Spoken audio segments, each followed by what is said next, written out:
Oke, balik lagi di channel Pasti Bisa. Kali ini saya akan memberikan tutorial ya, bagaimana cara menginstal Tony. Ya, Tony itu untuk IDE Python ya. Jadi di channel ini selanjutnya akan lebih banyak membahas mengenai pemrograman Python. Karena kita nanti akan berpindah ya dari Arduino menjadi Raspberry Pi. Jadi nanti kita akan menggunakan Raspberry Pi sebagai project kita selanjutnya. Oke, langsung aja teman-teman buka browser kesayangan teman-teman, bisa dari Mozilla, Chrome ataupun yang lain. Ketik aja di sini Tony. Nah, nanti setelah Tony di sini ada ini yang paling atas nih ya. Tony Python IDE for Beginner. Nah, kita pilih ini beginner ya. Nah, ini sesuaikan aja sama teman-teman nih.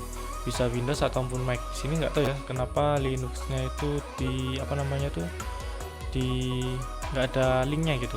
Tapi di sini karena saya menggunakan Windows, saya akan pilih Windows.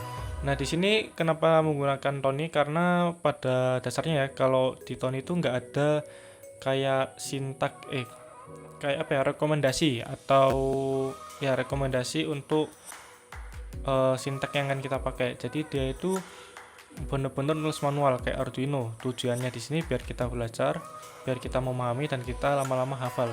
Nah, kalau teman-teman udah profesional atau digunakan untuk project, mungkin bisa menggunakan IDE yang lainnya, kayak misal PyCharm ataupun Visual Code ya. Tapi karena kita belajar, kita akan pelan-pelan di sini. Jadi kita menggunakan Tony, dan Tony pun itu secara default sudah ada di Raspberry Pi kalau nggak salah, di Raspbian OS.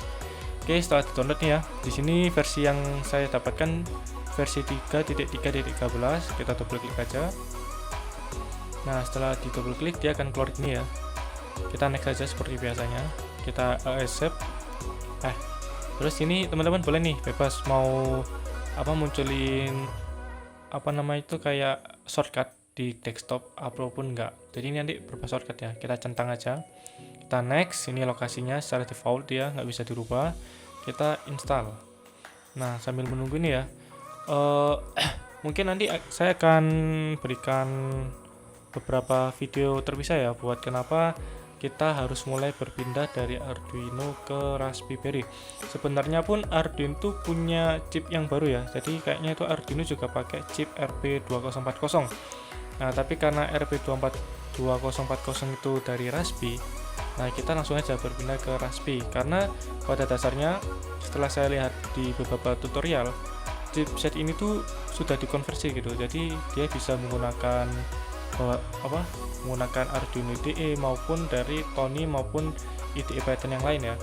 Nah, nanti setelah kita install, nanti kan ini keluar nih. Di sini ada yang shortcut iconnya. Nah, nanti kita double klik aja. Ini udah finish. Oke, kita finish. Kita klik Tony-nya.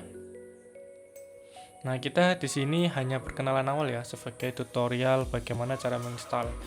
Nah, di sini tuh banyak pilihan nih. Nah, kita tuh bisa menggunakan beberapa pilihan untuk microcontroller yang akan kita gunakan. Nah, karena di sini kita pertama banget, kita klik aja ya. Jadi di sini tuh udah bundle itu atau include ya, include Python 3.9 3.7.9. Nah, kita klik aja ya. Kita coba ya, apakah dia berhasil. Print selamat datang penonton channel Pasti Bisa. Oke, setelah itu kita run ya. Kita sini pembukaan. Nah, dia langsung ke print di sini. Nah, sebenarnya Python tuh sangat simpel ya teman-teman. Jadi itu di Python tuh kan nggak ada kayak titik koma di belakang sini. Nah, tapi sebenarnya titik koma di sini tuh memisahkan ya. Kalau semisal kita mau nulis misal gini ya, print halo.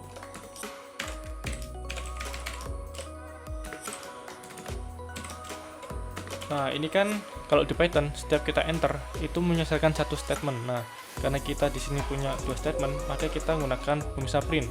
Jika kita jalankan, nah dia langsung print gini ya. Tapi kalau kita gabung gini, itu nggak bisa teman-teman. Nah, dia akan error.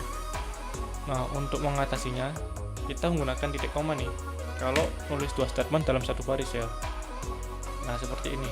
Tapi ini nggak direkomendasikan ya, karena nanti membingungkan pembaca. Jadi lebih baik kalau kita selesai satu baris, kita berikan enter. Nah, nanti mungkin akan saya bahas lebih dalam mengenai keunggulan-keunggulan bahasa Python.